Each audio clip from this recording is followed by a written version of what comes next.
What's going on, guys? It's your boy Jakub from Topside MMA, and today we're going over my full card breakdown for UFC 320. You guys know the deal. We're going to talk about every single fight, and I'm going to tell you everything you guys need to know to make your picks and make your bets this week. All right, without further ado, let's get right into it. Now, first up, we got Veronica versus Brogan Walker. Now, this is one of the ladies' fights where you look at it and you see one girl is a big favorite, and you go, all right, is this girl some like generational talent?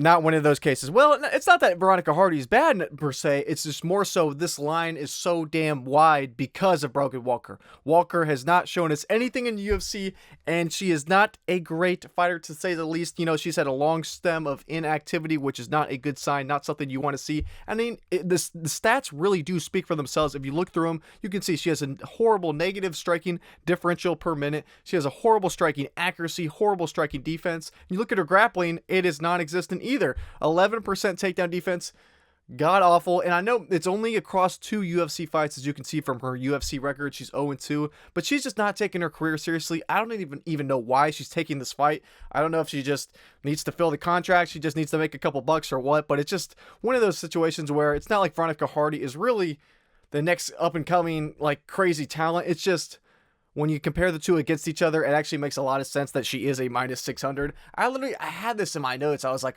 I guess Veronica would be a minus 400. That's what I thought it would be, so it's even worse than that. But honestly, I'm not all that surprised, and I don't think it's honestly all that terrible of a line. I mean, value-wise, there's hardly nothing there, but in the sense of the odds of how this fight likely plays out, I'm just not really worried about Veronica in any aspect of her being in danger. You know, Brogan Walker's not that dangerous. Girls can outstrike her. It's like literally, if you look through her recent fights too, I was just going through her stats today. I was like, the girls that are beating her 2 UFC fights, she got outstruck and outgrappled. So it's like, I'm not really going to have any basis of something that I can really have any type of faith of her in this fight. Literally here, 2 fights against Juliana Miller, who was her first fight in 2022. She got outstruck, and Juliana Miller was able to land 4 takedowns on her. And then in her next fight against Yasmin Lucindo, she got outstruck 53-29, and Yasmin Lucindo was able to land 4 takedowns as well. So I'm like, yeah, I mean, you got girls like a Juliana Miller, who's a pretty low-level girl, but her grappling's not terrible. But still, though, for her to just ragdoll her and just run through her, get a third round knockout, you know, just not a good look. And at least with Veronica you know, she's getting wins at the UFC levels. You can see, yeah, 4-5, not the best record in the UFC, but at the same time, compared to someone like Brogan Walker, it's just not even close. And that's the thing, too, at least with the Veronica you know, like her most recent loss to Eduardo Moira, not a bad loss in hindsight, too. That loss has aged pretty damn well. Looking through, she beat JJ Aldrich, all right. Jamie Horth actually a decent win, even though it was a split decision. She beat Juliana Miller, who beat Brogan Walker. So if you want to do the MMA math there, you could. But in terms of this one, you know, I'm really not overthinking this one. There's not really a whole lot for me to break down. It's pretty self-explanatory. The odds make sense why they are the way that they are. Now, is she really worth a minus 600 tag?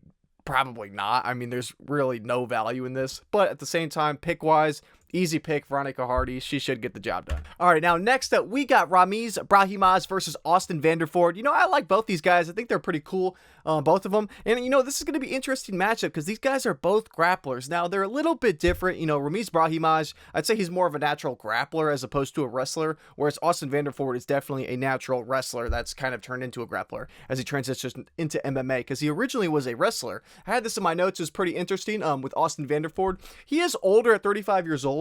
And I know he's only 1-0 now in the UFC, but he has been fighting for a long time. He was in Bellator for a while, for many, many years. He just transitioned to the UFC. But, you know, he's been a fighter for a while. And the thing is about him is that he has been a wrestler his entire life. I had this in my notes.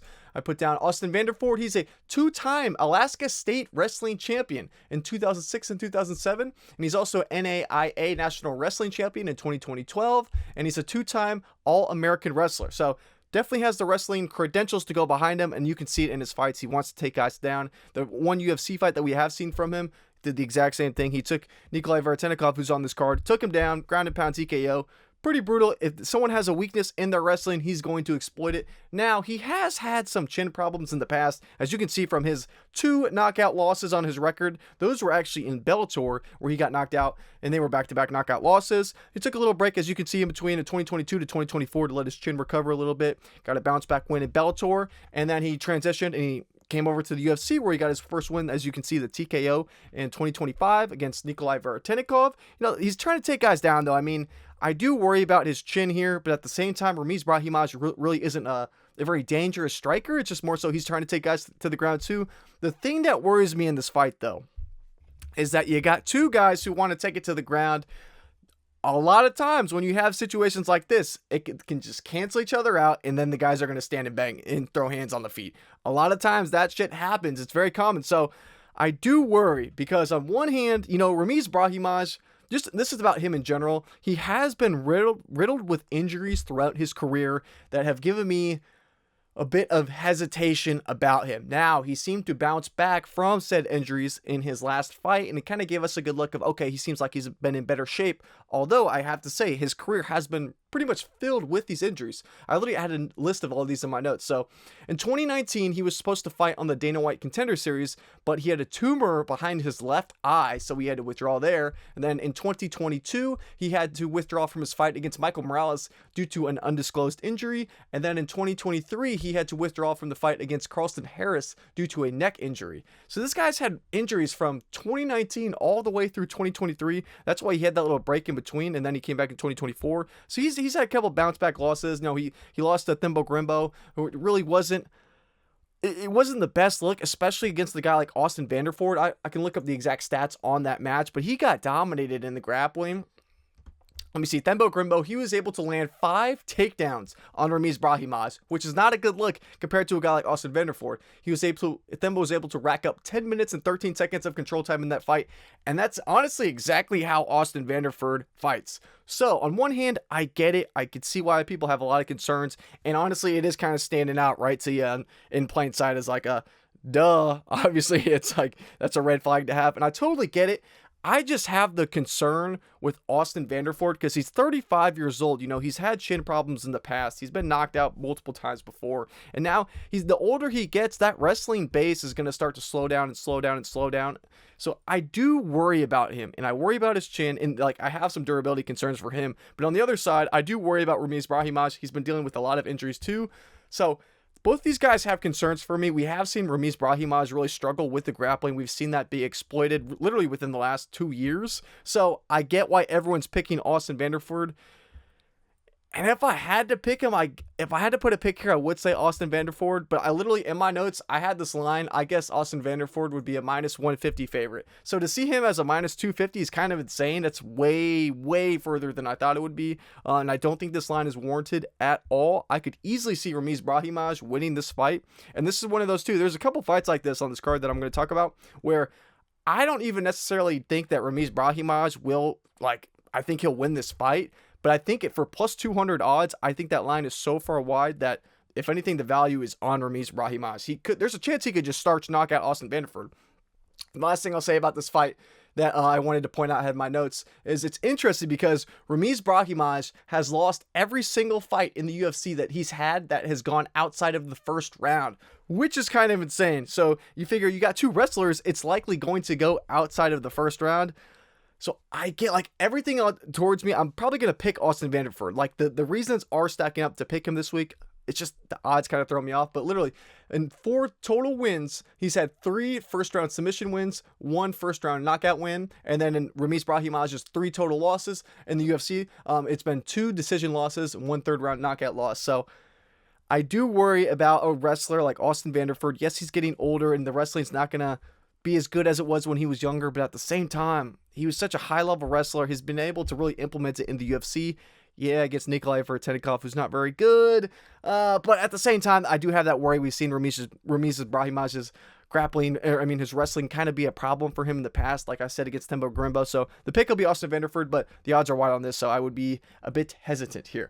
But next up, we got Punahele Soriano versus Nikolay Veretennikov. Now, I like Punahele Soriano. I think he's actually pretty good. He surprised me when he knocked out Uroš Medic. I did not see that one coming. I'm not going to lie to you guys there in his last fight. But yeah, he looked really good in that fight. I was trying to think, he hasn't had any fights since then, has he? Sorry, my mind's being a little bit of a blank on me. It's getting a little late. This is a late night. You get a late night breakdown with your boy, 11:14 p.m.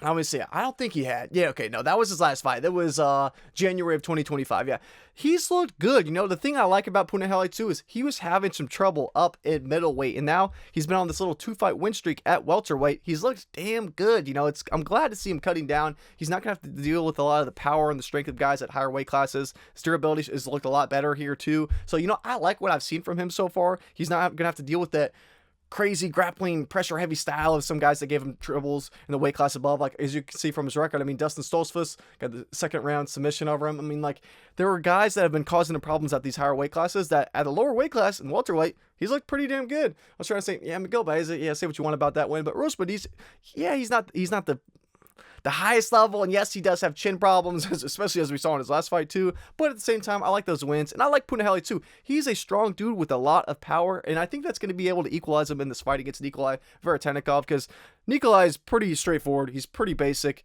mid-level striker. There's really not a whole lot to him. I think, if anything, Punahele is going to be a much more diverse striker, because Nikolay, we've seen, when he gets on his back, he's kind of like a fish out of water. The dude does not want to grapple. He's just like he almost seems like a guy that could just constantly stay on the Contender Series. You just throw Nikolay Veretennikov, just keep him in the Contender Series forever. Just let him float around, fight guys once a year, and it would probably be really entertaining. I don't think he's a boring fighter. Like his last fight against Francisco Prado, it was entertaining, but Prado's really not the highest level striker, and that was like a tit-for-tat, back-and-forth war, and Prado shouldn't even be in this damn welterweight weight class, so his last fight really didn't give me any confidence, where I like the trajectory that Punahele Soriano is going with in his career. I think for minus 220, not the worst line, honestly. I think Punahele Soriano he can take this fight wherever he wants. That's why I think Nikolay Veretennikov is such a one-dimensional type of fighter that you never want to pick or really bet on, because the second he can't have his way on the feet, and it's not like he's that great on the feet to begin with. As you can see, his significant striking differential is negative. He's getting popped more than he's popping guys. So it's not a great look for him in terms of his hands, and that's really his only attribute that he has to be dangerous. So the pick's got to be Punahele Soriano. If he wants to take it to the ground, I think he can. I think his wrestling base is fine enough to take it to the ground. If he wants to stand and strike with him, I think he could too. I think he could have some success. I'm not too worried about the power in Nikolay's hands either. I don't think he would knock Punahele Soriano out. So it's hard to see a path for Nikolay to win this fight other than if Punahele does something stupid and gets caught on the feet. But I feel like there's a clear path. Punahele, just take him to the ground. Wrestle fuck him on the ground, wet blanket your way to a win, get the show money, get the win money, call it a day. Or, I mean, that's the thing too.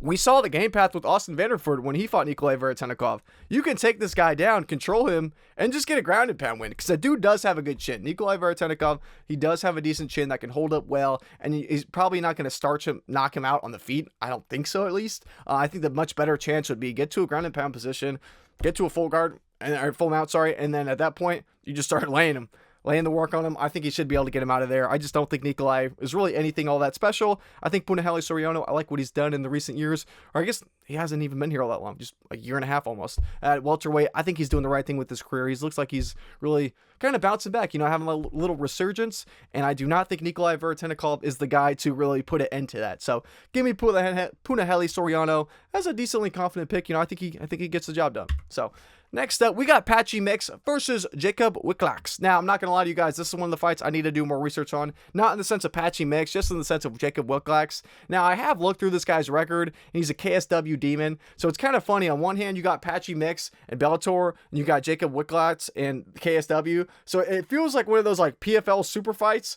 where it's like Bellator versus KSW head-to-head. So I think it should be decently entertaining. Now, I was looking through Jakub Wiklacz's his record. I mean, as you can see, this guy has no power in the hands. He's looking to grapple. You can see from his record, 10 submission wins, 1 loss, and other than that, he's going to a decision. He's not knocking guys out. He's getting knocked out. So this seems like a layup. Now, this seems like an alley-oop. This seems like a path for Patchy Mix to really just win here. I mean, he should be the better grappler. Now, I gotta watch this guy's tape. I've seen a couple highlights, but I really haven't deep dove into his stuff. I know he fought the same guy like 4 times, so I'm like, kind of been putting this one off in the sense of like, oh my god, I gotta watch this dude have a rematch 4 times. And it's not like a Brandon Moreno. Like, it's not that. We're watching we're watching just this guy. He's trying to grapple. I mean, as you can see from his record. So I'm not gonna lie, this is the one I need to wait on. I wanted to get this video out really early in the week too. It's Monday night when I'm recording this, so I wanted to get this out early for you guys. And I'm not gonna lie, this is one of the fights that I'm gonna do last. But in terms of Patchy Mitch, you know, I think he is a good fighter. You know, he's a very good ground game. His hands aren't terrible, obviously, from the record, as you can see it from his stats. It's just off that one fight against Mario Bautista where he really shit the bed. He seemed extremely timid. It just seemed like the big moment just got to him. I don't think that's normal. I don't think that's what we're going to see from Patchy Mix on a normal basis. And Jakub Wiklacz does not seem to be like anything that's going to really have Patchy Mix, you know, shiver in his timbers. I don't think Patchy Mix is going to be scared here. Hopefully the first UFC debut jitters are out of his system. This should be a nice bounce back spot for him. I think this is probably a buy low spot for him in terms of the odds too at minus 250. Now, like I said, I'm going to have to watch a lot more of Jakub Wiklacz's tape to really give you my full breakdown on this. And I will give it to you guys with my locks and traps video on Thursday. I just wanted to talk about this one really quick for now, but I feel like this fight seems like it was made for a reason. So I will say that. So I'll talk about more of this about this one on Thursday. So for the full break card or full locks and traps video for that, we will talk about this one more. Next up, we got Macy Chiasson versus Yana Santos. Now, this was a really interesting one. I thought I was being slick. All right, before I talk about that, I guess in terms of the line here, I think this line is wide. Now, can either girl win this fight? Yes. Can Macy Chiasson win this fight? Yes. Gun to my head, my initial lean on this, when I was just looking at it for the first time, I thought, okay, you know, Macy should win this fight. But then, the more I've looked at it, and, you know, like I said, all these fights, I looked through the stats, I looked through all the recent fights, all that. I was comparing the stats on these girls. So I'm pulling them up. Obviously, I don't know them off the top of my head, because I put them in my notes. It's like, the very interesting thing is that the stats actually favor Yana Santos quite a bit in pretty much every regard in terms of their careers. And that's the thing too, these girls both have extensive UFC careers, at least 10 fights for each girl. That's a good sample size to the point where I'm confident in the data to give me a decent amount of confidence in terms of the different lines that I'm looking at. Yeah, there are outliers and such like that, but at the same time, both these girls are fighting a decent level of competition. The stats are actually valuable to me in this one, but the stats that stood out to me in this, and I thought it was interesting because they all favor Yana Santos. Now, not like a night and day with all of them, but let me just read some of these to you guys that stood out to me. Now, in terms of the significant striking differential, we have Yana Santos with plus 1.35 versus 0.81 for Macy Chiasson. I guess, oh yeah, you guys can see some of these right here. So you can see, so Yana Santos landing higher. She has a higher accuracy rate in terms of how many she's landing versus how many she's absorbing. As you can see, she's landing more often than Macy, and she's barely considering it's in terms of like the ratio between the two. She's landing at a higher clip, so ever so slightly the better striker in terms of the differential. And then you can look at their significant striking accuracy as well too, 46% versus 59%. I know it rounded down here, but that's a pretty damn big difference. You know, I mean, that's a very substantial difference, especially when these girls like to stand on the feet and strike. That is something that bothers me and worries me in this fight. And then another stat I was looking at too, that I do not have on this sheet right here, is when they look at these girls in the clinch, you can see with the clinch significant striking accuracy, Macy is at a 74% rate, where Yana Santos is at an 84%. So 74 versus 84% favoring in Yana Santos in terms of the clinch. I could easily see a lot of this fight taking place in the clinch now, because the same thing with Macy, we know she likes to go for some control. She likes to land takedowns. As you can see in the stats, 2.08 takedowns landed per 15 minutes. And now she's not landing a ton either, as you can see at 35%, but she does like to initiate the clinch. So I'm looking at these stats. I'm like, all right, Yana Santos is the more accurate striker. She's landing more. She's more accurate in terms of striking from distance. She's more accurate in terms of striking in the clinch. Everything's going her way. Then, if you look at their significant striking defense, you have it compared at 45 versus 53% favoring Yana Santos. And then I also added their distance significant striking defense. So looking at just their distance striking, not their total, because the total significant striking defense includes the clinch and distance. Just their distance significant striking defense. Macy Chiasson is 55% and Yana Santos is 62%. Across the board, all these stats are favoring Yana Santos. And I know you can't just look at the stats alone. I know there's the bigger picture. It's just not that common to where I see it completely lopsided like this. Now, it doesn't stop there either. Looking down, in terms of the wrestling / grappling, it's also very close as well. The rate of control for both of these girls, Macy Chiasson just ever so slightly has an advantage of 60% versus 57%, meaning the control of who's winning the grappling exchanges. And the very interesting thing too here, sorry, I want to make sure I talk about all these points because they're important to me. The percent of time spent in control position, meaning the one being the one leading the charge, Macy Chiasson is 36% versus Yana Santos is 32%. So we're talking whoever is controlling the other, and when they're controlled, it's a very minimal difference here. We're talking a couple percentage points max. And the interesting thing too is that we can see that when the percentage of the time that they are both controlled by their opponent, meaning the percentage of the time in the fights that they are the one being controlled, not the one controlling, the time that they're being controlled is 24% for both. Perfectly even. So I don't know. This is, I have to point this out because normally when I do my breakdowns, I don't just start listing off all these stats like this. You guys who watch my channel know that. It's just, this was one of these weird ass lineups where every single stat is either dead even or leaning Yana Santos's way. And you look at the level of competition that these girls have both fought, it's not that big of a difference. There's not that many outliers. We've seen both these girls finish before. They both get finishes. I mean, it's like, this could go either way. And like, for one girl to be a minus 225 favorite, this seems more like a pick'em. After looking at all the fights, looking at all the statistics behind this seems much more of an evenly matched fight than it appears to be with the betting lines. And that's the thing too. When I was thinking, I was like, okay, maybe they're trying to think about, maybe they're looking at the reach factor. And, Macy Chiasson does have the reach factor. She does have the advantage, 4-inch reach advantage. Maybe it's the height. She's a lot taller too. And the other thing I thought about was like, maybe the age, because I don't know why, but for me, in my mind, I was thinking Macy was actually younger than she actually is. And with Yana, she seemed a little bit, I thought she was older than she actually is. But the years for them both, their age-wise, it's like, it's pretty close within like a year and a half or so. So I'm not really considering all that much. The most biggest part, I guess, I'm considering here is the reach factor of being that 4-inch difference favoring Macy. So I know this has been kind of like a clusterfuck, just rambling of numbers at you guys. But my point of all this is, if it's kind of in one ear out the other, or maybe I'm just rambling, it's getting late, is I think, yes, Macy Chiasson, gun to my head, I'll say Macy probably should win this fight, but not minus 225. I think it's completely blown out. I actually took a little sprinkle on Yana Santos because I saw this line completely tightening, and I don't even think she wins the fight. It's purely, I think the line is completely shot, and I think it's way wider than it should be. It is tightening. It's not even this at this point. I know it's, I think as of right now, she's like a plus 150, Yana Santos is. So it is tightening, I imagine, by the fights. Hopefully it keeps tightening. I'm trying to get this hedge going. I just want to tell you guys about it ahead of time. But yeah, I don't want to completely overthink this one. Anything can happen. But at the same time, this line is wide. I would not put Macy Chiasson in your parlays. I will say that. So next up, we got Daniel Santos versus Juseng Yu. This is the other one. I promise this is the other one.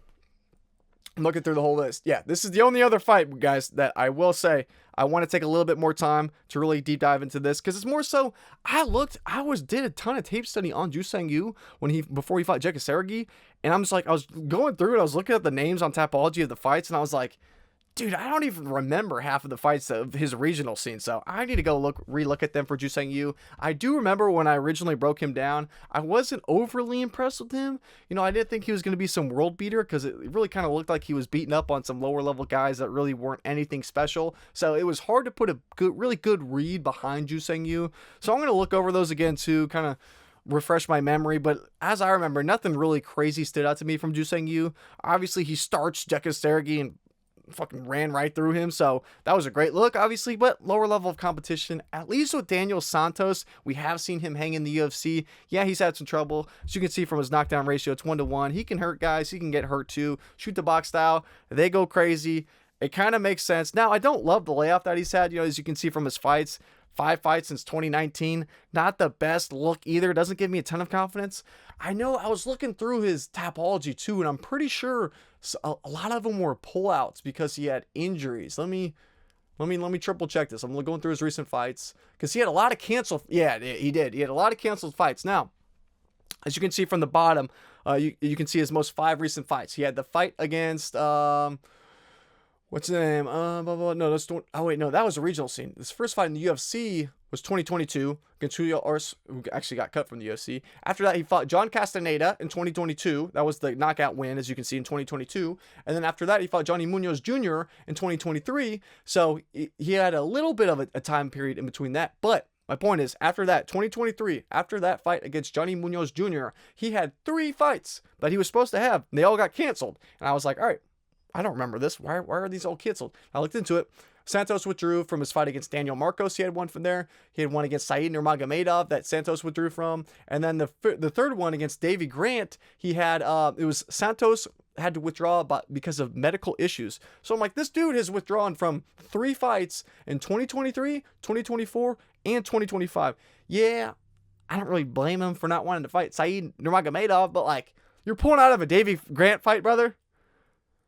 I mean, no disrespect to Davy Grant. He's still a dog, but I mean, that's not the worst fight you could have. I'd rather fight Davy Grant than Said Nurmagomedov. That's for damn sure. Just because Davy Grant's just probably going to point fight you to death. Whereas at least Daniel Santos, he could probably take it to the ground and get the grappling going. But anyway, it's weird. My whole point about that is like, he's had this layoff and he's withdrawn from these 3 fights. He's withdrawn from every single one. And only one of them says an injury or medical problem. I don't know what that might be. I don't know what the underlying problems have been with this guy for years. But they've been lingering, obviously. So is he in full fight shape? Is he fully healthy? We don't really know. I don't really know what the underlying issue there is. So that does concern me a bit. So I get this line. Honestly, I thought the line would be about a pick'em. It kind of makes sense. And it does make sense that Daniel Santos is the slight favorite just because he has that extra bit of UFC experience. We've seen how he looks like in a loss and in wins. And he's fought a little bit higher level of competition, whereas Juseng Yu is really just ran right through Tekasaragi, which, I mean, a good look. You love to see a guy get a knockout like that, but at the same time, you can't really learn a whole lot about that. It didn't really give us a whole lot. But anyway, I want to look more a little bit into Juseng Yu for this one. Gun to my head, the pick might be Daniel Santos for now, but I might pick flip on this one. I'm not going to lie. I might go back and forth. I'll have my final picks for you guys on Thursday with the Locks and Traps video, but hopefully that helps a little bit. Next up, we got Chris Gutierrez versus Farid Basharat. Now, I do have some stuff to talk about on this one. Now, I like Farid Basharat in this one. I know the line is a bit wide, but the thing that really bothers me about Chris Gutierrez is that it's not even his ability to be taken down, because you can see, like, I was looking into this, I was like, okay, Farid's probably going to want to take him down, right? I was like, Chris Gutierrez, I looked at the stats, I was like, yeah, 70% takedown defense. Looks like it holds up well, you know what I mean? He's pretty decent in terms of his takedown defense.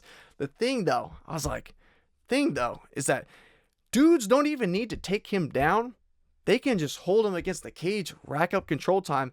That's the problem for Chris Gutierrez. It's not even the fact that he gets taken down.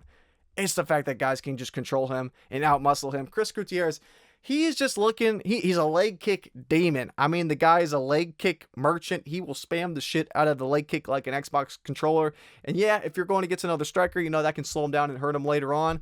And Farid Basharat, his striking is not bad by any means. He's pretty damn well rounded. It's just the dude's grappling is...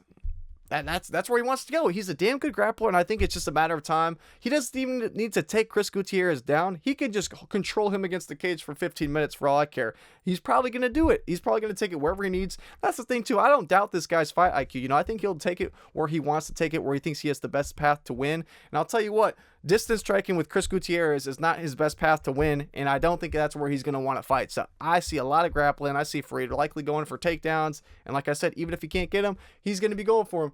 And that's the thing, too. I literally put this in my notes because I was like, I had to write this down. It was kind of fucking crazy. I literally said, Chris Gutierrez is literally, he spams the shit out of leg kicks, and if you can kind of avoid them or initiate the grappling, you can beat this guy. It is insane the amount of volume of leg kicks that Chris Gutierrez spams. And I put this in my notes. In terms of the total strikes that Chris Gutierrez lands in his fights, in terms of the percent of them that are leg kicks out of the total, he shot 45% against John Castaneda, 54 against Quang Lee, 38 against Song Yudong, 50 against Atelier, I can't say his fucking name, oh my god, 50% against Pedro Munoz, 60% against Vince Morales. I mean, it is absolutely insane. That's about the amount of total significant strikes that Chris Gutierrez lands.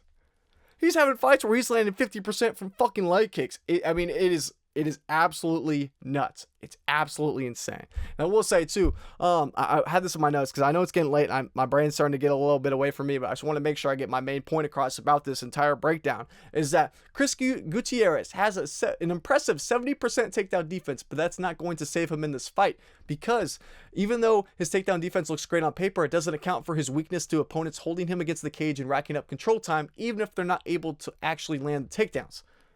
I'm reading off my notes here. I'm sorry. I just want to make sure I say this perfectly how I want to say it and get it across for you guys. John Castaneda, he went 1 for 1 on takedowns, but he had 4 minutes and 50 seconds of control time. Quang Lee went 2 for 11 on takedowns, but he racked up 4 minutes and 5 seconds of control time. Song Yudong went 2 for 3 on takedowns, but he racked up 11 minutes of control time.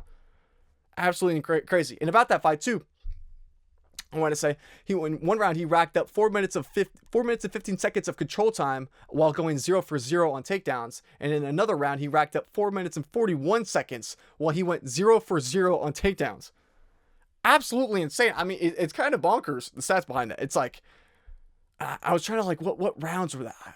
It was it was late too, because the Song Yudong fight was long. It was what was it? Round 4. Yeah, round 4 and 5. It's kind of crazy. If you look, check out the stats on this. It's true. On Song Yudong's fight with Chris Gutierrez, Song Yudong, 4th round, 0 for 0 on takedowns, 4 minutes and 15 seconds of control time. 5th round, 0 for 0 on takedowns, 4 minutes and 41 seconds of control time. Kind of crazy. It just goes to show Chris Gutierrez isn't the most physically empowering man. If you can control him, kind of get in his face, back him up, you can create some problems. And a grappler like Farid Basharat, the path is yellow brick road. It is literally right there for him, saying basically, please do that. Because the alternative is strike from distance and get your leg absolutely destroyed, and he's just going to kick your ass with leg kicks for 15 minutes. So the odds are the way that they are because Farid really has the green light path to really do his thing here. So I don't want to completely ramble about this fight. It's a pretty simple breakdown, honestly. I think Farid has it. I think he gets it done for minus 400. Chris Gutierrez is good enough of a fighter that I do think that line is a bit disrespectful and probably a tad wide, but at the same time, of anyone to completely sell a minus 400 line, I don't think Farid would be the most likely to do it. I will say that, but it is a bit of a wide line. But for the pick, it's going to be Farid Basharat. Now, next up, we got Edmen Shahbazyan versus Andre Muniz. This is really kind of I don't want to say a layup. Edmen Shahbazyan should win this fucking fight. If he somehow manages to fumble this fight, I will be extremely disappointed. The thing I like about Edmen Shahbazyan is, yes, we know his style. We know what he's going to do. He's going to come out. He's going to strike. The dude has power in his hands, and he doesn't want to grapple. He does not want to go to the ground. Fuck that. He wants to stand, and he wants to turn into Floyd Mayweather. And a lot of the times, that's what he can do. He can just stand, and he can knock dudes out. However, 1, his ground game is not great. And 2, his cardio has not been great in the past. However, I will say, in his most recent fight, it looked a lot better than we've seen it in the past. So his cardio has seemed to be improving, and his get-up game has seemed to be improving too, and his takedown defense has seemed to improve within recent years. You know, I cashed against him with GM3 when he subbed his ass. I made some good money on that GM3 round 2 or 3 submission prop. Cash. So I love Edmen Shahbazyan because he makes money even when you bet on him and when you bet against him. And I will say, in this fight, I'm damn sure not betting against him. The thing, I like Edmen Shahbazyan too because he's only 27 years old. The kid's going to get better and better and better and better and better. I say kid, he's older than I am. However, I say that because he's such a young fighter in his career, especially at middleweight. He's going to have time to grow, and he's going to get better with every single fight. And we know his hands are good. We know he has power. As you can see from his knockdown rate, it's 6-0. He's touching dudes' chins. They're not touching his. The only time this guy's losing is when he's getting grapple fucked. Or when he gasses out.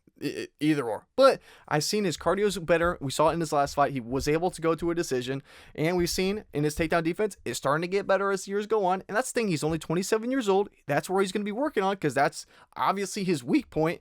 And this fight against Andre Muniz, he's really has no answer on the feet. He's going to be going for takedowns. That's the thing, though. His chin is dust. I feel like it's only a matter of time before Edmen Shahbazyan touches this man's chin. No daddy, but he's going to touch his chin. Edmen Shahbazyan's likely going to knock his lights out. Now, there's the chance. There's a chance. Maybe Andre Muniz Maybe he survives. Maybe he survives. Maybe he takes a couple shots, shoots for a panic takedown, gets it. Maybe he's able to drag Edmen into deep waters. Maybe Edmen tires out. Maybe Edmen gets submitted in the second or third round. There's always that chance. There's that chance. However, I just don't think that's going to happen. I'm really not high on Andre Muniz. At 35 years old, we've seen the best that we're going to see from him. Seen him get starched, knocked out in his last fight against Ikram Askarov. Not a good look. Not a good look. I think Edmen has his way here. I really like Edmen. And I don't think necessarily Edmen's like the next, like, contender, like, or title contender, whatever. Like, I don't think he's going to get the belt anytime soon. Like, I don't think he's anything crazy.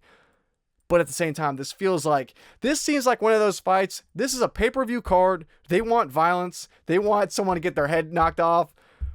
This fight was made for a reason. I mean, why do you think they gave him to Ikram? It seems like that all over again. At 35 years of age, Andre is pretty much, they're kind of like, all right, thanks for your service, buddy. All right, now you got like 2 more fights on your contract. Yeah, you're getting fed to the wolves. Edmen via vicious knockout, round 1 or round 2. That's all I got for this one. Now, next up, we got Abus Magomedov versus Joe Pyfer. Sorry, I'm pulling up my notes. I like Joe Pyfer in this spot. It's kind of funny too with this one. It's because it's one of those fights where it's like, this is not going to make any sense. But I think Abus Magomedov is like worse than people think he is, but he's also better than people think he is at the same time. And I don't even know how to describe that. It's just kind of like a feeling in the sense of like, people think like, oh, that's the one guy that Sean Strickland was able to knock out. He sucks. I'm like, he's not that bad. And then some people are like, well, he beat Bruno Ferreira. He must be good. He's not that good. It's like one of those. It's like, Abus Magomedov is just like, if you had like customizable stats for a fighter and you could have like striking, grappling, cardio, chin, strength, like all the different fight IQ, whatever, all the different stats, and you just took a 5 and you just out of 10 and you just went clear across the board, you would end up with Abus Magomedov. I mean, that's literally what you would end up. Mid striking, or not like bad. It's just average striking, average grappling, average height, average reach. I mean, he's pretty tall, pretty long, but average striking, average grappling, maybe below average chin. I mean, like below average cardio, maybe average. I mean, like you get my point. He's pretty much across the board, straight line. Never going to be anything crazy, but he's just going to be like a gatekeeper. He's just going to be a gatekeeper. And I don't think Joe Pyfer is getting stopped at the gate. I think Joe Pyfer is going to kick the gate open and rip it clean off the fucking poles or hinges or whatever. You know what I mean? Like, I think Joe Pyfer is probably going to be a problem here. You know, I think at minus 220, Joe Pyfer money line is actually some damn good value.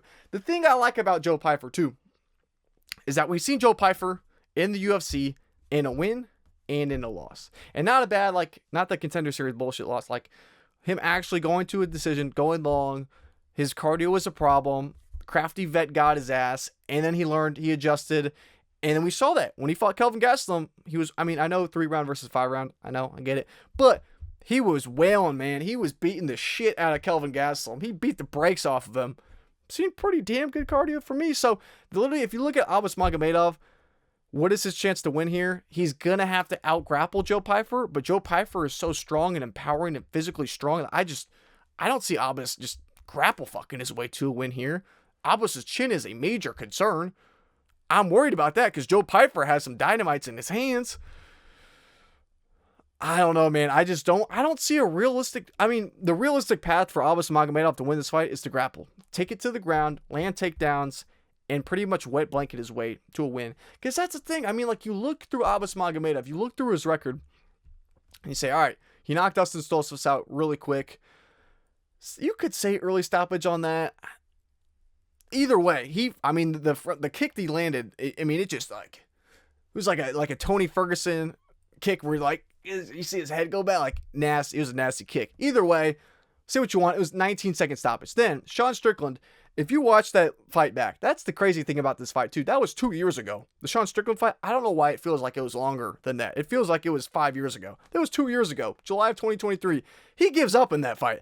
I mean, Sean Strickland is quite literally, I think they even say it in the video. They say like, Sean's playing with his food out here. He's literally playing with his food. I mean, he's just like, Sean Strickland has 0 fight finishing urgency. Like, he literally is kind of like a psychopath out there. He's just beating the shit out of Abbas, like, just enough to where, like, he's hurting him and he's, like, breaking the dude's willpower, but not enough to where the ref's gonna stop it. Absolutely insane. Like, it should have been stopped earlier than it was. I thought it was, like, for, like, a like, knockout, like a genuine, like, TKO, where the guy's just, like, literally giving up, not even have his chin cracked or anything like that. It was one of the most late stoppages for, like, a TKO like that I've ever seen. Like, it's crazy. If you haven't seen that, watch it back. It's, like, kind of nuts. Like, he's just, you could see with Magomedov, like, you could see like, at the moment where, like, the switch flips of, like, yeah, I don't want to be, and, like, because he's just sitting on the cage, against the cage, standing up. He's just eating all these shots, and not like headshots that are hurting him. Sean's just, like, picking his food apart, like picking peas on a plate with, like, a 6-year-old. He's just doing that with Abbas, landing these shots, and at a certain point, Abbas just, like, sits to the ground, puts his head in, he's like, I don't want to be here anymore. Kind of crazy. I know I'm rambling about that, but absolutely insane. And then you have his fight against Kyle Bralho. Closer than it looked. I mean, you look on paper, you're like, all right, you know, Kyle had, what, many more significant strikes, clear enough. He had the knockdown in that fight in the 3rd round. So I'm like, well, on paper, it looks like that, but the first 2 rounds, it's close enough, but Kyle isn't really known for his striking. He doesn't have the most power, and he still was able to hurt Abbas. So it's like, you look at Sean Strickland knocked him out. Kyle got a knockdown on him. Alves, yeah, he didn't really have a whole lot to answer there. But he was just crashing out and he was starting to fade. Bruno Ferreira hurt him in that fight. I know he didn't technically get a knockdown, but he was fucking Alves up. I mean, he hurt him multiple times. Not anything crazy, obviously, because he wasn't able to capitalize off of it, but he did hurt him. I forget if it was the 1st or the 2nd round, but he hurt him decently well to where Abbas was kind of like panic grappling. But at that point, Bruno Ferreira was so death gassed, it was it was infuriating. I had money on Bruno Ferreira in that fight, and I was so excited. Like, I think it was the 2nd round. He, like, lands this big shot on Abbas, and he, like, hurts him, and he goes down. But Bruno was so fucking tired that he just, like, any takedown that Abbas was trying to shoot on him in the later half of that fight, he just got it with ease. And then last second, he's like, I forget exactly the situation they're in, but Bruno Ferreira, he's landing these, like, big elbows on Abbas's head, and he's, like, hitting the back of his head. And I think the ref, I think it was Mark Goddard, he's like, watch the back of the head. And, like, Bruno Ferreira looks over, and while he, like, looks over, because I don't know if he can't understand it or what, because Brazilian, I don't know. He, like, looks over at Mark, and right as he does that, Abbas kind of, like, jumps right in. He gets from the position. He was going to get to a full mount, but he goes right into an arm triangle choke and gets it almost immediately. It was kind of like, wasn't anything illegal. It was more so like, Bruno Ferreira, what the hell are we doing? My point, he kind of gave that fight away. He got hurt. So we're talking 3 fights back, or not back to back with the Alves fight, but 3 out of his 4 fights where he's getting hurt pretty bad. And then you have Michel Pereira, where he basically sold that fight. Michel Pereira got sold, or he got bought off, I mean, and he's on his yacht right now. I mean, he's in his mansion with his 5 Bugattis because he got paid off so fucking bad from that fight. And the striking was still crazy. Abbas only outstruck him by 5 significant strikes in a fight that your opponent got paid off by the Mafia. Abbas is just a D1 journeyman, just gatekeeper. Joe Pyfer at 29 years old, I think he's really passionate about his career. He's taking this shit seriously. He's one of those guys where he's locked in, man. He's dialed. He's the type of guy that you want to bet on. Especially, I like seeing that loss in that 5-round fight. We were able to see when he fought for Manson that he really, that cardio gap in his game, at least he's aware of it now. He can fix it, patch it up. We know he has power. We know he has the striking. And his grappling is not bad. I'm not worried about his takedown defense in this at all. I'm not worried about his grappling. I know he's a good grappler. So, I like Joe Pyfer in this. I think he should really come out here, knock Magomedov off, or knock his head off, get the knockout win. I think it's just a matter of what round he does it. Maybe it's early, maybe it's late, who knows. But yeah, give me Joe Pyfer by violent knockout. So that does it for this one. Now, next up, we got Josh Emmett versus Youssef Zalal. This honestly kind of reminds me when Josh Emmett fought Lerone Murphy. Youssef Zalal is minus 400. He's going to be parlayed the hell up. Everyone's going to have him in every single parlay. And there's probably going to be one point during this fight where Josh Emmett has some, like, a moment. He's going to have a moment. Josh Emmett is going to probably, like, land some Jackie Chan bullshit out of thin air and just get Youssef Zalal, like, Youssef Zalal has a good chin, so maybe not. But I just feel like he's going to have this moment where he's just going to have this Mickey Mouse ass moment for, like, maybe 60 seconds. where everyone's going to have their cheeks clenched and they're just going to be watching like, oh, Josh Emmett, please don't get this guy out of here. Don't get him out of here. I feel like there's going to be like 60 seconds of that. And then the rest of the fight is going to be Youssef Zalal striking from distance, point fighting his way to a win.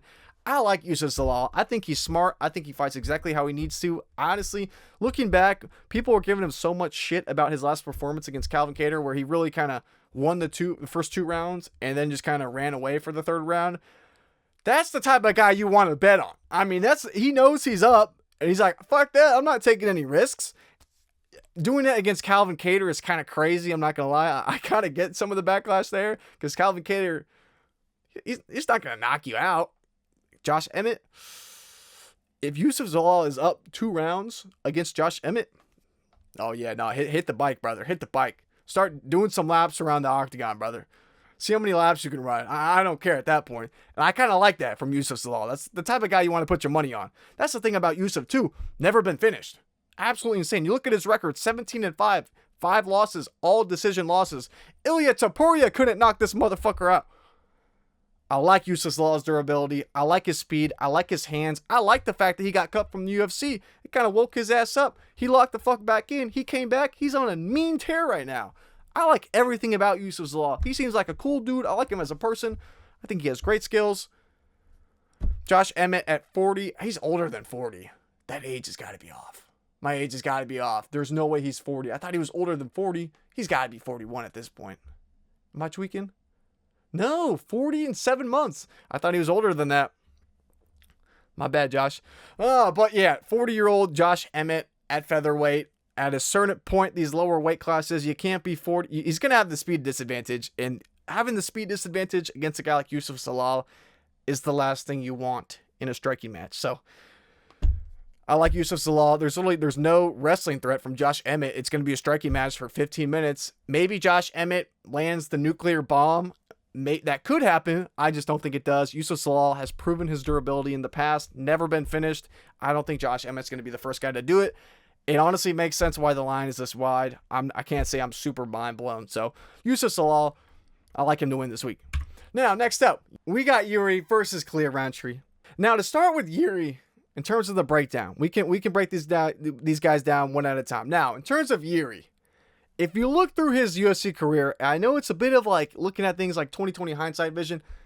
Yuri has kind of, I don't want to say he's been very overrated, but Yuri has been a guy who's been able to, I don't want to say abuse. He's been a bit of a reach merchant that's been able to get by with not very great technique by basically just being a reach boy and being so crazy, batshit wild that he can just kind of just weasel his way through wins. If you look through his career in the UFC now, knocks out Volkan Ozdemir. Good win. Not the best win, but a good win. You know, solid win. Respect that win. Same with Dominic Reyes. That win has not aged well. Knocking him out has not aged that well. And it was the very end of the second round too. So it's not like he went and starched him. So in terms of like good wins, I'll say the Volkan Ozdemir win, the better win of the two. Then he gets a title shot. He fights Glover. Glover was 43 years old at that time, or very late 42 years old. He was 42 or 43 years old at that time. He's barely winning that fight. He was down. I had it in my notes. He was down on the scorecards going into that fight. I literally want to say he was down on the scorecards going into that 5th round. I think it was if Glover would have won that 5th round, or no, if Yuri would have won that round, it would have been a majority draw, I believe. But if Glover had won that 5th round, he would have won it because he was up at that point. It was just one ref had it go as a draw, and another had it the other way, if that makes sense. But the fact that he was that close, I know Glover's good. Don't get me wrong, no disrespect there, but 43 years old, that's past your prime. For Yuri to be going tit for tat, losing that fight, I mean, if he didn't get the submission, at best he would have gotten a draw. Not a good look. People are like, they put a ton of credit, like, oh, he choked him out. That's not the type of performance that you really want to brag about. Then after that, he gets fucked up by Alex Pereira. Then he goes and fights Alexander Rakic. Rakic was tearing his leg up. I put this in my notes. Because it stood out to me that damn much. Oh yeah, against Rakic, he lost the first round on all 3 judges' scorecards. Yuri lost it because he was getting his lead leg beaten the fuck up. Rakic, I counted it. In under half of a round, Rakic landed 12 leg kicks and Yuri was limping on his lead leg. And that's the thing. I have his stance listed here as orthodox. It is orthodox. People will say, well, no, he's a switch stance. No, he switched stances when his lead leg gets fucked up, but he does prefer to stand in orthodox. Now, he can switch, and he does switch quite a bit. Like, he'll go back and forth, but predominantly, he likes that orthodox stance. It's just, as we can see from his recent fights where he struggles, he gets his lead leg cooked up, and then he starts switching. So, in that fight against Rakic, he lost the first round on all 3 judges' scorecards. Then in the second round, he's able to make it a fucking bar brawl. He makes it absolutely insane. Rakic is chinny. He has chin problems. He has durability problems. And he's able to get a second round knockout. If Rakic had a better chin, he easily could have lost that fight. The trajectory would have been him losing that fight had Rakic not have a good chin. Or had a better chin. If he had the chin, that fight would have gone longer. He probably would have lost that fight. But Rakic is chinny. He was able to knock Rakic out. Say what you want about that fight. Now, then he goes against the rematch against Alex Pereira. First round, he's just grapple fucking. He's grapple fucking. I mean, literally, he's pushing that the entire pace of the first round. He gets hit with a couple shots. He doesn't like it. His chin already is starting to become a problem within the first couple shots. I mean, how many did Alex land in that first round? He landed 27. That's more than I thought he did.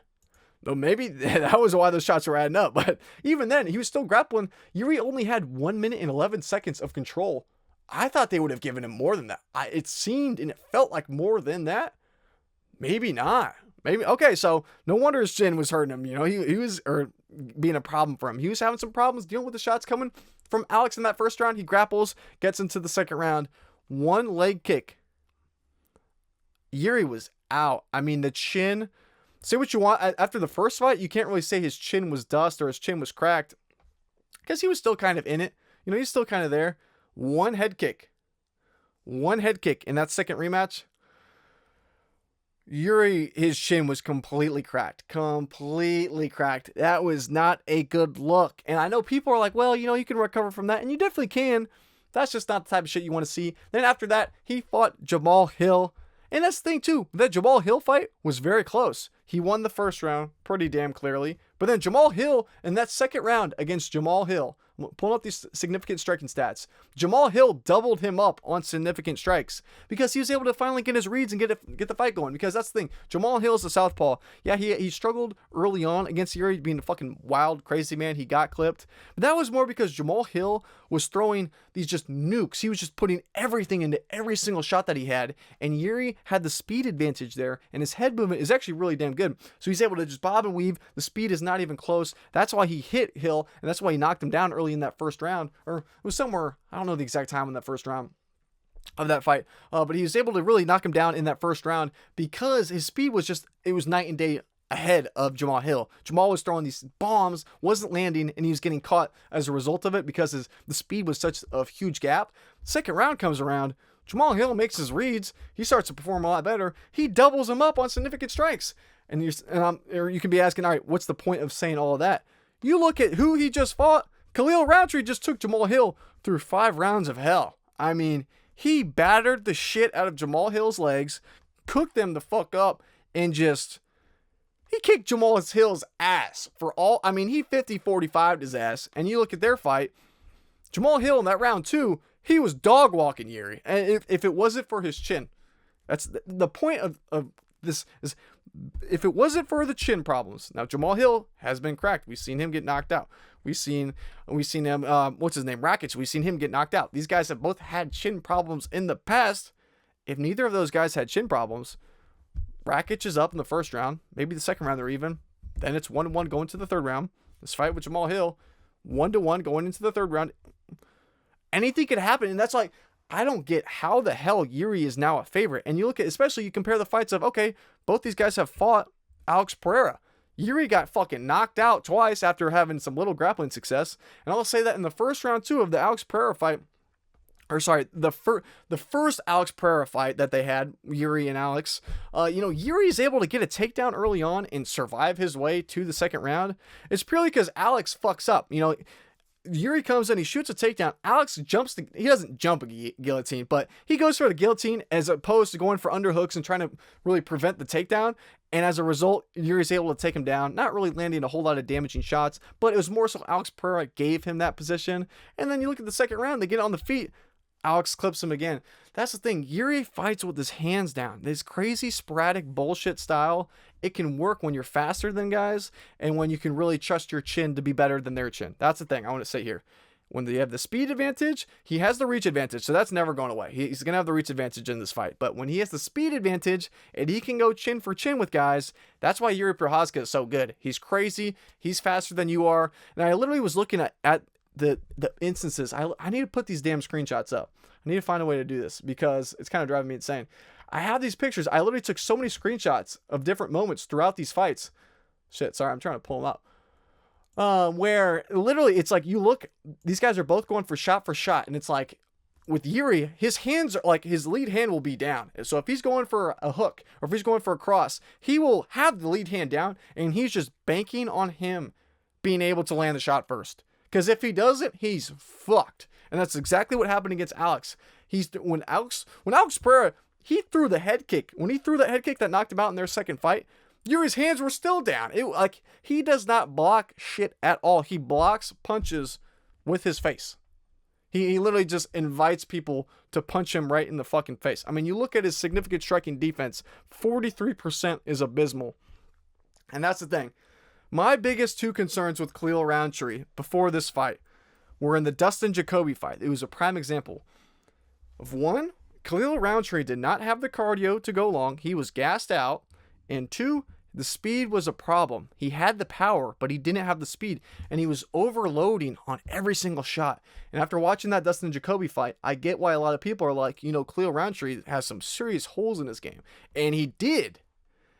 He did versus does. He did. But he's patched those. He has patched those holes. And it's kind of crazy the way he's been able to do that. But if you look at the fights and you compare them, because I'm like, literally, they're all within a relatively short period of time. I'm pulling these up. When was the Dustin Jacoby fight? That was August of 2022. Now, I'm not in Chris Dawkins. He fucks him up and around. Anthony Smith, the ghost of Anthony Smith. So I'm not even counting those two fights. I'm just looking I'm not really paying a whole lot of weight on those. But from the time he fought Dustin Jacoby, he really did not look good. You could say he lost that fight, and that's totally fair. That was in 2022. When he fought Alex Pereira, he was faster than Alex Pereira on the fucking feet. He was beating Alex Pereira in exchanges. It was either the end of the first, or it was the second and the third, or the first and the second. I think it was the second and the third. Second round, he hurts Alex Pereira. Alex Pereira goes in for, it looked like a question mark kick, but I think it was just a high kick that it kind of looked freaky in the angle that I had on it. But Alex Pereira goes in for the kick. And it's like, he's fast as fuck. Alex Pereira is very speedy. Goes in for the kick. You guys have all probably seen this. But when Khalil, he's able to enter the pocket, he sneaks behind him and hits him with the hook from he's not even looking that way at the time. I don't know how to describe it. I can't pull up this fucking picture. It's kind of pissing me off with my layout I have right now. But if you guys have seen that fight, when he clips Alex Pereira, if he hit Yuri with that shot, Yuri is going to fucking bed. And people are saying, okay, maybe that was a fluke. Maybe that was a one-off. If you look, it was the third round. I'm almost positive it was the third round. He lands this head kick on Pereira that's so fast, Pereira can't even block it. I mean, he knocks the fuck out of Pereira's head. And I don't know how the hell Pereira was able to fucking survive. That's the same exact kick that Alex Pereira knocked out Yuri with in their second fight. I mean, it's almost to a T. Head kick, super fast, and it's just I don't know how the fuck Alex Pereira survived. And that's the thing. Alex Pereira at light heavyweight has a damn good chin. If you look at Alex Pereira, his knockout record is what is he, 10-1 to a knockout or something? Let me triple check this. I can move this over real quick. What is his fucking rate? 10-1 to a knockout. What did I say? The dude has a good chin. The one knockout was a lower weight class. So it's at light heavyweight, this dude's chin is uncrackable. You can't kill this man. He's not going down like that. So my point is, yes, Khalil Rountree was able to hurt him, maybe not get him out, but Alex Pereira at light heavyweight is very, very durable. Yuri's chin has been a problem. You know, even, and that's the other thing too. It's the chin aspect, and the biggest problem for Yuri, his leg kick defense is piss.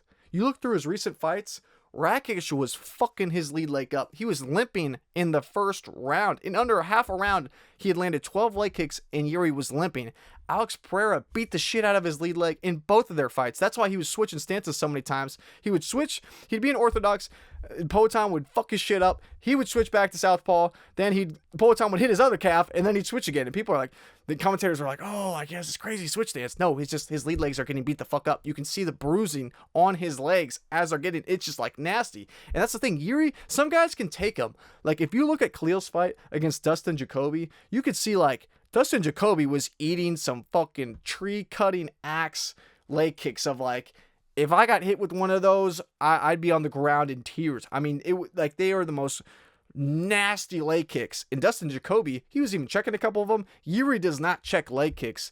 Yuri's going to get hit with a couple of Khalil's fucking leg kicks, and he's going to be limping out on one leg, and it's not going to be pretty. And you can say, well, Khalil, he wasn't using those against Alex Pereira. Alex Pereira is just so, he's such a diverse striker, and you have to worry so much about if you are going for those lead leg kicks, and you're going for those calf kicks. He has his left hook. That's his lead weapon. That's the money maker that you got to be constantly worried about. So it's hard to go leg kick for leg kick, calf kick for calf kick against a guy like Alex Pereira. It's not always the best idea because he can counter you so fast, and that's how he's knocked out so many damn people in the past. So I get why Khalil Roundtree was a bit hesitant to use the leg kicks on a guy like Alex Pereira.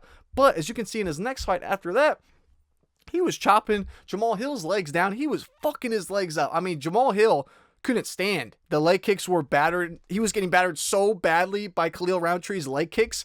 He literally couldn't stand. He was like pulling guard. So against a guy like Yuri, who we've seen Rakic beat the shit out of his legs. We saw Poatan beat the shit out of his legs. Roundtree's going to fuck up his legs. I think his takedown defense is going to hold up. Yuri's probably going to shoot some panic takedown. And if they go shot for shot, that's in the first, I forget if it was the first fight or the second fight of Yuri versus Poatan. There's at one point where Yuri just crashes out and he goes chin for chin against Poatan and he can't crack on him. And he has this like concerned look and Poatan starts to land a couple on him and he kind of like backs off like, oh, I don't want to do this anymore. You can't do that against Khalil Roundtree. That's why I think Khalil Roundtree is probably one of the worst matchups for Yuri. Khalil Roundtree is going to be able to butcher his lead leg. Khalil has much more power than Yuri. Khalil has the better chin than Yuri and he can't play into his game. That's why Yuri got fucked up against Alex Pereira, because he tried to go chin for chin, power for power against Alex Pereira, and he got put down like a dog twice. And he tried to do that against Rakic, was successful. He tried to do it against Jamal Hill, was successful. Khalil Roundtree has a granite chin. You're not cracking Khalil Roundtree's chin. Yes, he had a lot of problems. He's been knocked out before. Yes, I know he's been knocked out in the past. I get it. The last time he was knocked out was what, 2021, I think? Let me look. Let me make sure. Last time he got knocked out, I'm not talking to Alex Pereira. Alex Pereira does not count. That was just an accumulation of body shots. It was not like he got cracked. It was what? Well, Ian Kutalaba fucking took him down 4 times. I mean, what? Johnny Walker? We're talking 2018. We're talking 2019. Khalil Roundtree is a much different fighter from his Dustin Jacoby fight, let alone 2019. I think this is the prime Khalil Roundtree. Khalil Roundtree in his fight against Jamal Hill, no business. He was not fucking around. He beat Jamal Hill down, broke his spirit, and I mean, this is the most dangerous. I know I'm ranting about this fight. This is the one I really want to talk about the most. I think this is the best Khalil Roundtree we have ever seen. I think he's going to starch knock out Yuri Prochazka. I think Yuri, this is probably the worst matchup he could have. I mean, you look at the damn knockdown ratio. We're talking 4-3. So Yuri's willing to give it and take it. And I know they're all from Alex Pereira, but at the same time, he's willing to give it and take it. And anyone with power is going to really put him out at the UFC level too. He hasn't had that level of adversity from big power punchers with granite chins. And when he has the guys like Alex Pereira, he fucks him up or he gets fucked up. Because it's like you look at his past. It's like, okay, before that, Rakic, he has some power, but he has bad chin problems. Glover Teixeira, 43 years old. Dominic Reyes, chin problems. Volkan Ozdemir, I don't want to say chin problems, but 5 years ago, it was a good win, but still, Jamal Hill has chin problems. He has the power, but it was the speed too. We just saw Khalil Roundtree was faster than Alex Pereira in their fight. He was landing the more damaging shots. His chin was holding up better than Alex Pereira's. He was landing faster shots. His shots were landing with more of an impact. We never saw Yuri hurt Alex Pereira. Never. We never saw him hurt him. We saw Khalil almost knock Alex Pereira out. I mean, it's like, I don't want to just completely MMA math it here, but what advantage does Yuri have besides reach?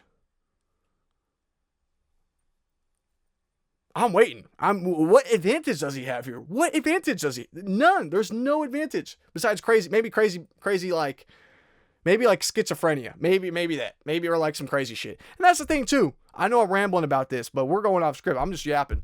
Yuri Prochazka has been getting a fucking degree in college in like the Czech Republic or wherever the hell. He's been in school. He has not been a full-time fighter. He is getting his degree he's furthering his education, which is awesome, but that's not the type of fighter I want to put my money on.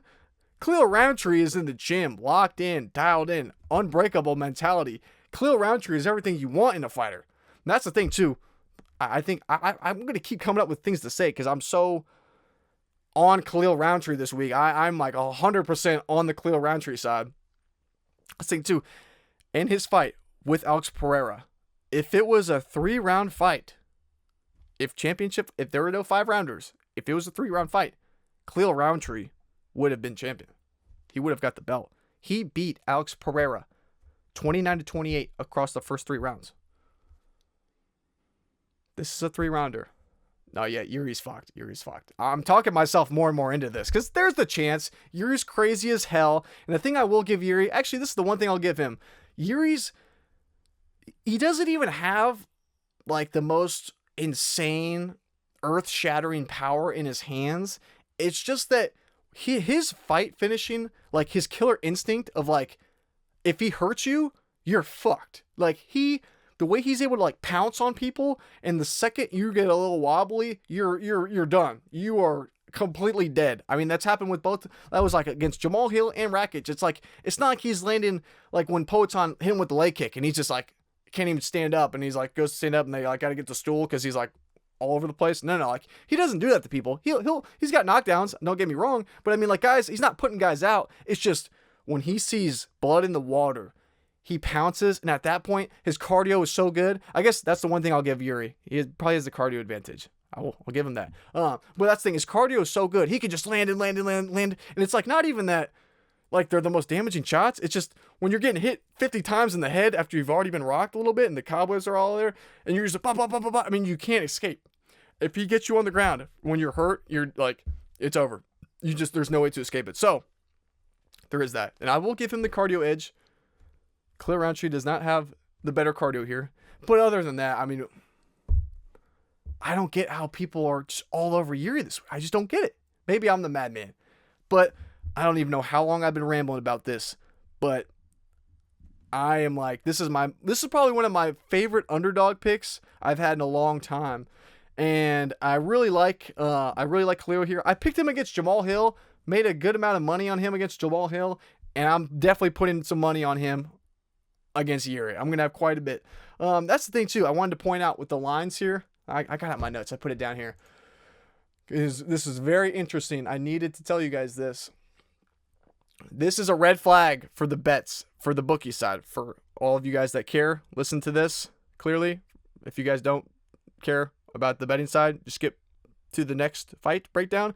But I will say, the odds are extremely interesting for this fight. Now, in terms of the props, the KO and finish only props, meaning, I talk about these a lot, but meaning knockout only prop, decision sub no action, would mean if a fighter has to get a knockout for that bet to hit, if it's a decision or a submission on a knockout only bet, if there is a decision or submission, you would get a refund. If there's a knockout, then that's when the bet would hit or miss, depending on who you picked. The knockout and the finish only prop are the same line this week. They're the exact same, but the KO, so I'll say the KO prop for Yuri is minus 290 and Khalil is plus 200. Are we seeing things right? Are we seeing this knockdown ratio? 14-2 versus 4-3, and we got Khalil Roundtree Jr. knockout only prop at plus 200. Then, that's not even the crazy. I mean, that's crazy. That's crazy. That's crazy. That's crazy. That's crazy. But the even crazier part, the decision only prop, meaning this bet only cashes or it misses if it goes to a decision. If there's a knockout or a submission, you get your money back.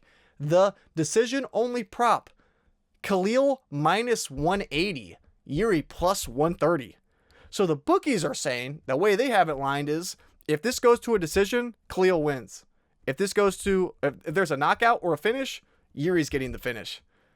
Very interesting. Usually it's not this wide. Usually that's not common for one to be. Yuri's a minus 290 for the finish, but Khalil's a minus 180 for the decision. That is not common. That is a red flag. It seems like a trap line. I will say that. So I think there is absolutely fuck all value on Yuri Prochazka. Do not play him. Do not bet on him. I'll say that right now. Say that. If I'm wrong, I'm wrong. You know, Yuri finds his way to weasel his way to wins, and he's so crazy, so chaotic. He's going to have a big reach advantage. We saw Khalil did have some struggle going against Dustin Jacoby with the reach. I know it's happened before. And even against Poton, there were times where he couldn't land his shots. I get it. I get why people might be picking Yuri. Very much on Khalil Roundtree this week. Hopefully that rant of a breakdown helped you guys.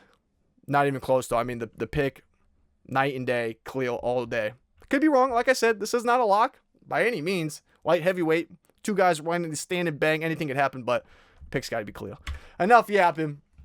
I got a little bit less to say about this one, though. I will keep it easy. And I got even less to say about the main event, honestly. So that was the one that I really wanted to talk about. So I apologize for the yap if it's been a little bit long. But Merab Dvalishvili versus Corey Sandhagen. You know, Merab is just unbeatable. But I think, on one hand, I'm picking Merab, and I think he should win here. The thing I do not like about Merab, though, is that he's kind of at this point where he doesn't give a fuck. He's just doing random shit. He's on social media. He's saying, I want to strike with Corey Sandhagen for 90% of this fight. I want to strike. I don't want to wrestle.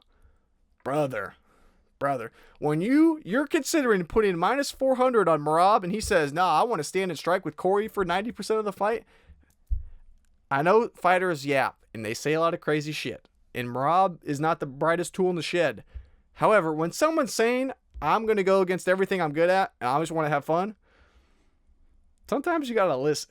Now, on the other hand, that's the only thing I got to say to knock Merab. Actually, there's one other thing I got to say against Merab.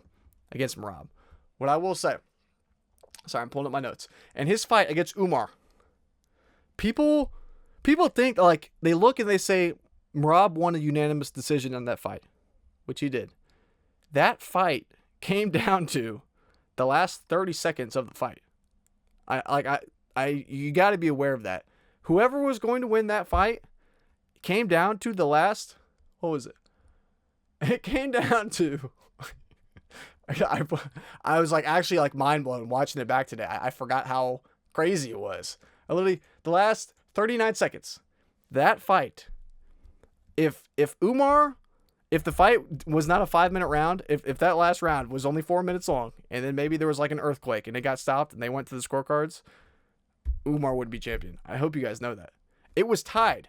There's one judge that had it to where that round didn't matter. Merab, it was still going to go Merab's way, I believe. It was something along those lines. But two judges, the ones that would have actually made the difference. It was tied 2-2 going into the 5th round.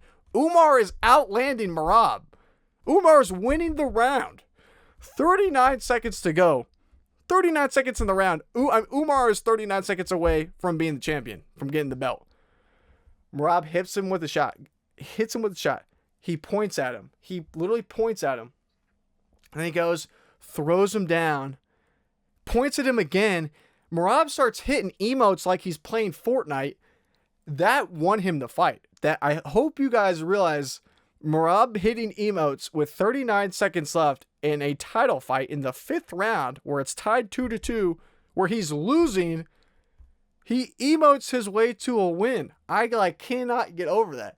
He was going to lose that round. Umar was landing more shots. They were causing more damage. It was a pretty clear 5th round for Umar up until that point. And Merab wasn't even going for takedowns. He was just playing with his food almost. He didn't even want to. He was checking the clock. He checked the clock 4 times. He was trying to make it like engaging for the fans and like make it entertaining. And it's like, it almost seemed like he cared more about making it a fun fight than actually winning the fight. And he won. I mean, I'm gonna have to go back and edit. I know I haven't put pictures in here. I'm putting these in.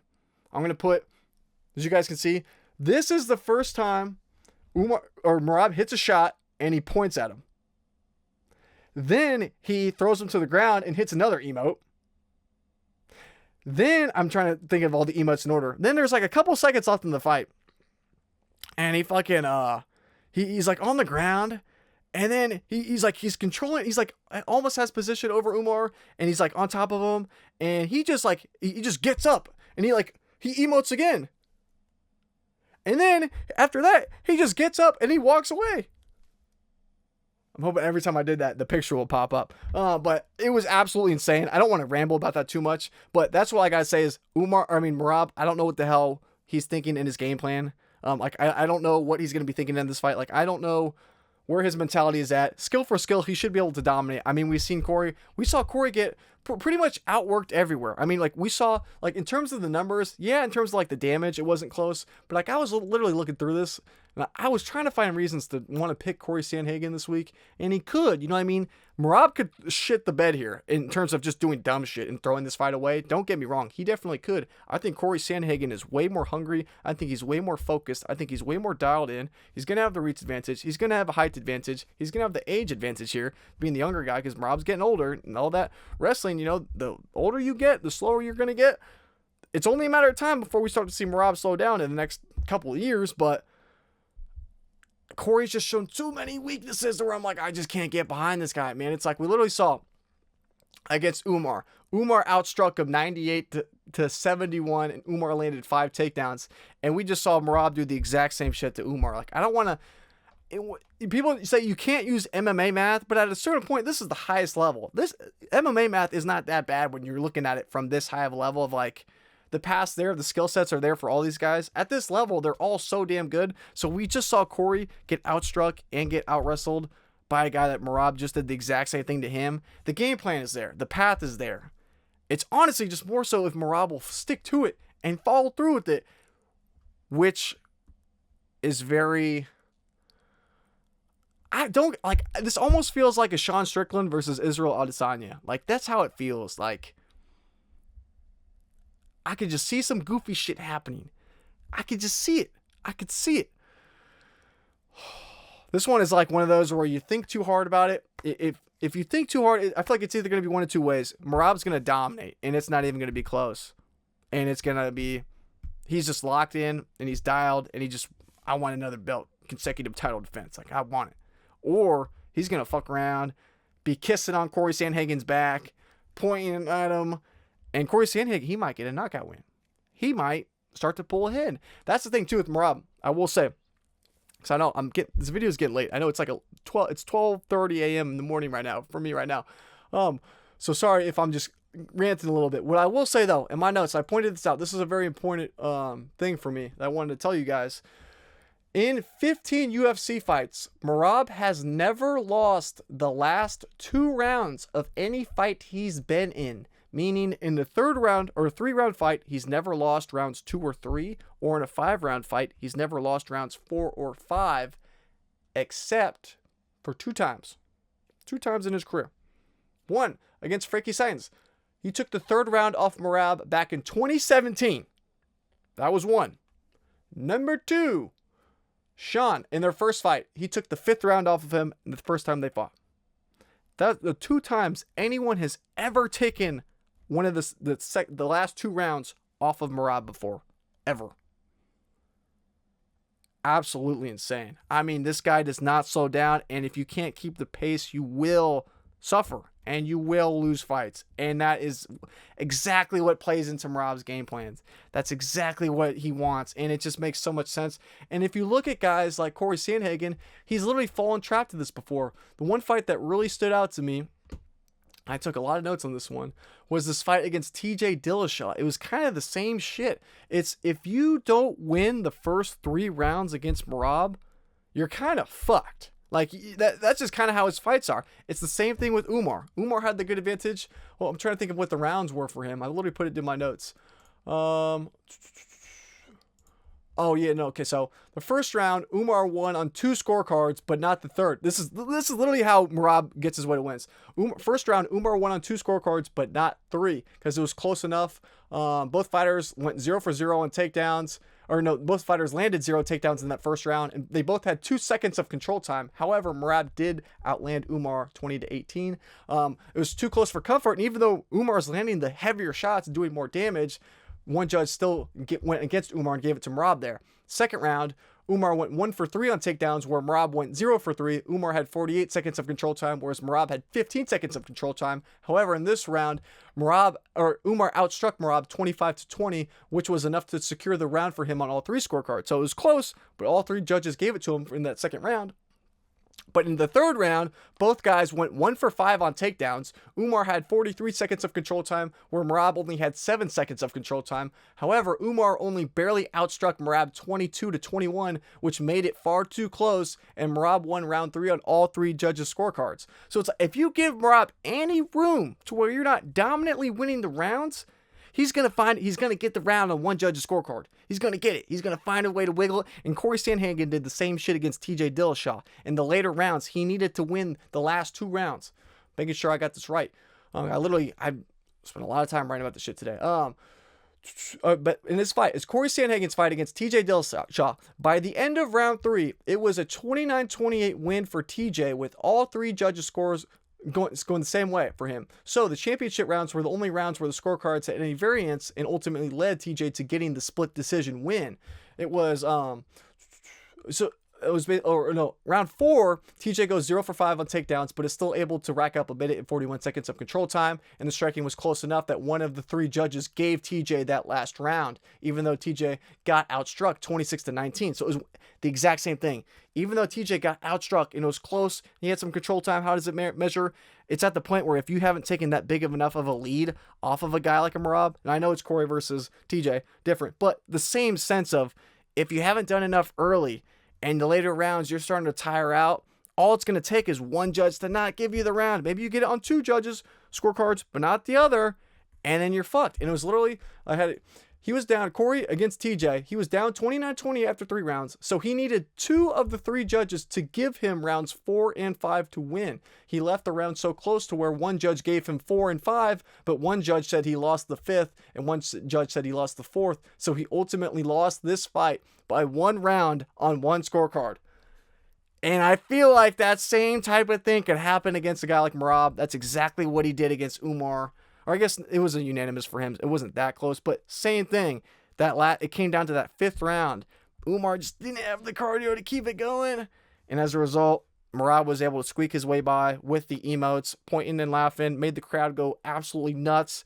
I feel like the path is there for him to do some shit like that against a Corey Sandhagen, where we saw it when he fought against Umar. Umar started to ramp it up too. And there are fights. As you literally could see, Corey versus Umar, 3rd round. Corey gets outstruck, so Umar lands more strikes. He 30-20. Big difference there. And then you look in the 5th round, Umar is able to land 1 takedown, get 2 minutes and 36 seconds of control time, and Umar outstrikes Corey 12-6. It just seems like the path is there for Merab. Does he take the path, or does he say, I want to stand and strike for 90% of this fight? Your call, Merab. It's your call, fam. But the path is it's there. We've seen Corey not been able to really hang the later stages of fights before. We saw him sell against TJ. We saw him sell against Umar. We saw Merab come out. He just recently beat Umar. Kind of like seemed like he was playing with his food. No one's been able to stop him yet. I just don't know if Corey's going to be able to be that guy. He could, though. Don't get me wrong. Corey Sandhagen, very focused, very dialed in, very high-level fighter. Fucked up Figgy in his last fight. On a good run right now. He's on a good little, bounce back off the loss before that. But I like Corey Sandhagen. He's the type of guy, the mentality that you want in a fighter. He's durable. He's never going to quit on himself. And he's not afraid to hurt someone to get a win. So I don't like necessarily betting against him, but I feel like Merab has to take this one. Does it for that, though. Whew, this is probably going to be one of the longest breakdowns ever. My goodness. All right, we got Big Ank versus Alex Pereira. I got less to say about this one. You know, Alex Pereira at 38 years old. So good to go. I love Poetan. I'm just so biased in this one. I really love Alex Pereira, and I am really not a fan of Ank. So I'm going to be so biased in this. It's like, realistically, though, I do think Ank wins. I mean, he even said in that last fight his shoulder was fucked up, so he couldn't get the grappling going. And yeah, Alex Pereira's takedown defense really held up very well. And I think it will hold up well in the rematch, too. I just don't know, man. I just think Big Ank's chin can probably keep him in there. You know, I'm not really worried about him getting knocked out. I know he's been knocked down before. As you can see from his knockdown ratio, he has been knocked down once. But I just don't know if Alex Pereira's going to be able to knock him out, man. I will say, though, this is like, it seems like one of those fights where it seems like the clear pick is you got to pick Ank. He really worked Pereira in his last fight. Pereira was very timid. He was scared of the takedown threat, and he just really couldn't get into that flow state. You know, he's looked so good going against strikers. The UFC has given him a good run because he's their superstar, and they've given him strikers, and he's been knocking guys out left and right. But now it's like Big Ank is just like, he's like Thanos, man. He's just like inevitable. And it's like he has good hands. He's beating Alex on the feet. He can beat him in the grappling. And at 38 years old, how focused is Alex Pereira at this point? You know, I don't think his heart's in it. He's doing BS on the side, skits with Nina Drama. I'm like, Big Ank is dialed, man. It almost feels like a Brawlho versus Imavov in the sense of one fighter is a lot more focused and dialed in with their career than the other. The other's dialing or dipping their toes in the water with all the media shit and things outside of the octagon, and the other is completely focused in, and I only care about getting my belt and nothing else. I know Big Ank has it now. I feel like Big Ank's got to be the pick, even though Poton's my guy. It's just, especially after the Dominic Reyes fight last week, I'm like, I can't let my bias affect my picks, so I got to pick Ank, even though I'm praying Pereira knocks him to, I mean, If Pereira hits him with a left hook that launches him out of the octagon, that would be sick. That would probably be the ideal outcome. However, does that happen? Probably not. This probably goes long. Ank probably gets the wrestling going. He's probably able to squeak by 48-47 decision. I could see it going that way. I could see it going the exact same way it did last time. I just hope, hopefully Alex Pereira is at the point in his career right now, 38 years old. He's getting up there. He's realizing, all right, maybe there's not a ton of fights left in terms of the next couple of years. So just lay it out there, man. If I was Alex Pereira, I would just try and take this guy's head off. I mean, his takedown defense has been really damn good. As you can see, 78%. He can sprawl well, get up against the cage. Tall-ass dude. He can really use that length to his advantage. And in terms of his reach, too, he's going to have a 4-inch reach advantage. He has some attributes going for him. He's going to have the power advantage here as well. So even though in his last fight it seemed like, Ank was the one hurting Alex, maybe the chin, maybe his chin at this point has been a problem. Maybe it's not holding up like it used to with Alex, but I don't know. I feel like his best bet would just be kind of let loose a little bit, man. He seemed way too timid in that last fight. He seemed a little bit too scared of the takedowns coming his way, and that kind of killed his flow. He wasn't really able to enter that flow state, so hopefully he just lets it loose a little bit this time. But anyway, guys, that does it for the breakdown. This might have been the longest full card breakdown ever. But I hope you guys got some value from it. I hope you guys got some value, got some knowledge, got some insights on your picks. Now I'm going to get this video out to you guys ASAP. It's getting late. It is 12:30 in the morning for your boy, just a little bit past that. So try to get this video out for you guys soon. Stay tuned for the videos coming later this week. We're going to have locks and traps, weigh-in recap, best bets video. You guys name it, we're going to have it on the channel. Big pay-per-view week card. Subscribe if you guys like the content. Subscribe if you're new here. Make sure to drop a comment for your boy to let me know if there's things you want to see, things you like, things you don't like. Let me know. But thank you guys so much for all the love. Thank you guys for all the support. Thank you guys for everything for the last couple months. It's been so awesome. I really appreciate it from you guys. So thank you guys once again. And in the meantime, it's your boy Jakub from Topside MMA, and I'm out. So peace.